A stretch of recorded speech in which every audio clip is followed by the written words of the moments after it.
Okay, construction worker camera. How to pick a good toilet.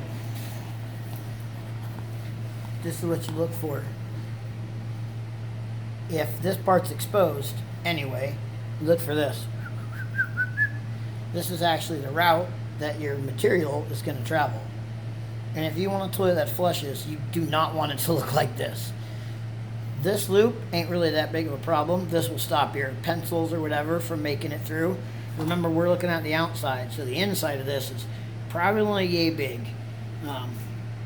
That's the entire thickness of it, and there's a lot of material in there. So the inside's probably only that.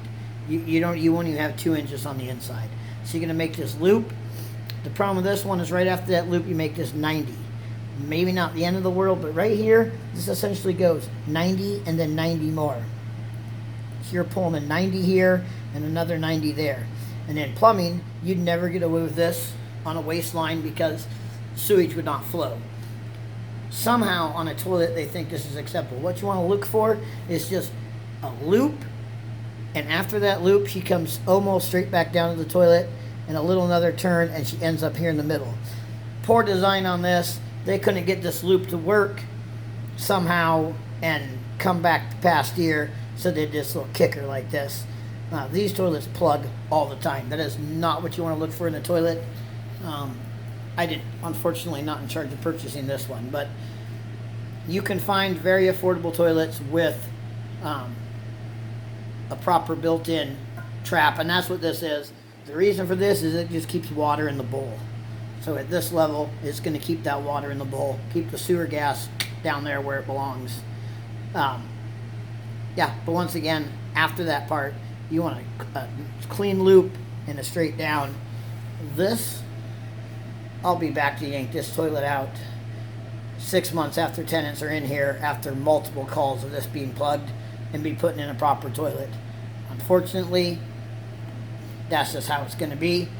I can't do anything about it now, and nobody's learned yet, but you know, that's how it goes. So there's your tips for picking a proper toilet, at least one that'll flush, and that's in any situation, whether you got a rental or whatever, because the worst thing is to have unhappy tenants and to have me or somebody, plumber's $300, to show up, unplug this toilet, pull this toilet out, and continue to try to solve a problem with this that you're never going to solve because it's built in. This is a built-in problem.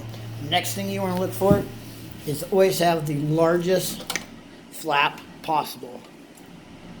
The largest water drain, since they're all very low capacity gallons per flush.